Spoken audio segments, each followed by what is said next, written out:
Assalamualaikum warahmatullahi wabarakatuh. Baik murid-muridku, anak-anakku kelas 6. Apa kabar kalian di rumah? Pohon harap kalian dalam keadaan sehat ya, dalam keadaan baik dan tetap semangat untuk menuntut ilmu. Takbir, Allahu Akbar. Baik, sekarang kita memasuki semester kedua, artinya ini adalah sebuah tahapan yang baru, adalah tahapan selanjutnya yaitu di semester 2, yaitu tahapan kedua di mana kalian akan mempelajari beberapa tema-tema baru dalam pelajaran fikih. Jadi Papa harap kalian tetap semangat ya. Baik, sekarang kita akan mempelajari tentang subtema yang berjudul jual beli. Nah, ini adalah pelajaran kelima yaitu tentang jual beli. Silakan bukunya dibuka. Baik, terima kasih. Baik, kita mulai saja. Pengertian jual beli. Arti jual beli adalah tukar menukar barang dengan cara tertentu. Melalui kegiatan jual beli, seseorang akan mendapatkan barang atau uang yang merupakan kebutuhan hidupnya. Jadi, jual beli adalah sebuah proses tukar menukar barang dengan cara tertentu. Jadi, contohnya jual beli, contohnya kita menukar uang dengan barang yang kita inginkan. Misalnya kita punya uang, kita membeli sesuatu barang. Misalnya kita ingin membeli buku, harga buku 5.000. Jadi kita harus memiliki uang 5.000 baru kita bisa menukarnya dengan sebuah buku. Itu yang disebut dengan jual beli.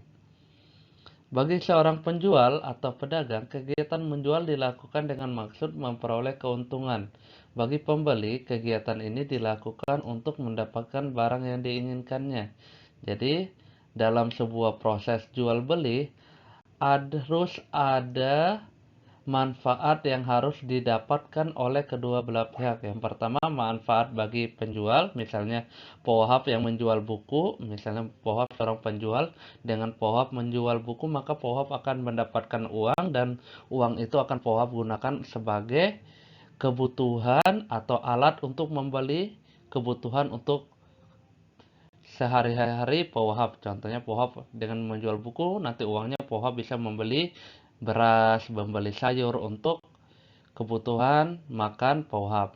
Dan begitu pula dengan misalnya di kelas 6, misalnya Rahma. Rahma adalah seorang pembeli. Rahma membeli buku agar Rahma bisa menggunakan buku untuk belajar. Jadi dalam proses jual beli harus ada sebuah keuntungan bagi pembeli, bagi penjual atau bagi pembeli. Baik, sampai sini paham ya? Nah, Pohap ingin cerita dulu sedikit.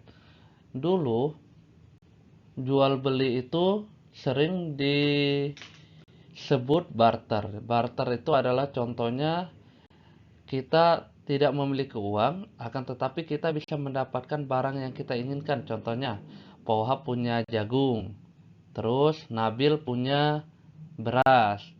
Nah, Pohap pengen makan beras, tapi Pohap bingung mau pakai apa. Jadi, kita bisa melakukan proses yang namanya barter. Barter ini hampir sama kayak jual beli, tapi dia tidak bisa dikatakan jual beli karena bentuknya beda. Oke, jadi barter itu adalah menukar barang dengan barang. Oke, nah kita lanjut. Di zaman modern seperti saat ini, manusia melakukan kegiatan jual beli dengan berbagai cara. Selain menggunakan uang untuk pembayaran secara langsung, juga dapat dilakukan dengan menggunakan cek, kartu kredit, ATM, atau kartu berharga lainnya. Zaman dahulu, ketika manusia belum mengenal uang, mereka melakukan kegiatan jual beli dengan cara barter. Barter yaitu saling tukar menukar barang yang mereka butuhkan. Misalnya, Ali membutuhkan singkong dari Badrun, sementara Badrun membutuhkan kelapa dari Ali. Ali dan Badrun saling menukar barang yang mereka miliki yang sama-sama mereka butuhkan, yaitu singkong dan kelapa. Ini jadi hampir sama yang tadi Pak bilang, katakan dulu ada proses jual beli, tapi itu bukan jual beli sih, itu adalah proses menukar. Yang dulu orang tuh belum mengenal uang, tapi mereka menukar dengan barang. Itu namanya proses barter. Kalau sekarang tidak ada yang seperti itu. Mereka Kalau sekarang orang lebih mengenal jual beli, yaitu ketika memiliki barang, maka barang itu akan ditukar dengan uang. Baik, kita next saja. Sampai sini Pak harap kalian paham ya. Baik, sebagaimana firman Allah Subhanahu wa taala di dalam surat An-Nisa ayat 29, jual beli harus dilakukan dengan rasa suka sama suka. Jadi tidak boleh ada unsur paksaan. Jadi salah satu syarat orang melakukan jual beli harus ada rasa suka sama suka. Artinya misalnya Pak Wahab menjual buku, terus siapa lagi? Sahlevi mau membeli buku. Jadi di antara keduanya Pak Wahab dan Sahlevi harus ada rasa suka. Jadi ya, bukan suka artinya ini, bahasa suka artinya ikhlas. Jadi tidak ada unsur paksaan. Jadi memang menginginkan Pohab menjual buku karena menginginkan uang. Salefi mau membeli buku karena lagi membutuhkan buku untuk proses belajar mengajar. Misalnya lagi butuh buku untuk menulis seperti itu. Jadi tidak ada unsur paksaan. Oke, kita next saja.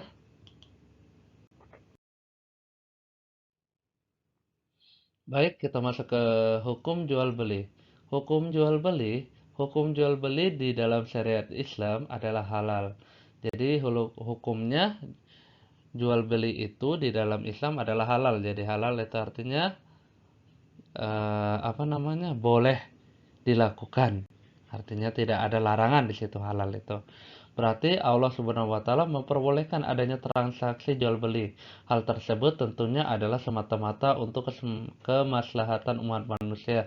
Sebagaimana Allah Subhanahu wa taala berfirman dalam surat Al-Baqarah ayat 275 sebagai berikut, yang artinya Allah telah menghalalkan jual beli dan mengharamkan riba. Jadi jual beli itu adalah Allah halalkan. Jadi boleh demi kemaslahatan umat manusia, maka jual beli itu boleh dilaksanakan. Baik, untuk pelajaran hari ini sampai sini saja.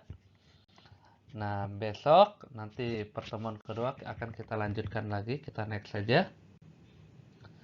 Baik, sekian dari Pak Wahab. Dan untuk pertemuan kali ini belum ada tugas, kalian cukup mendengarkan video saja. Baik, sekian dari Pak Wahab. Pak Wahab ucapkan terima kasih banyak. Assalamualaikum warahmatullahi wabarakatuh.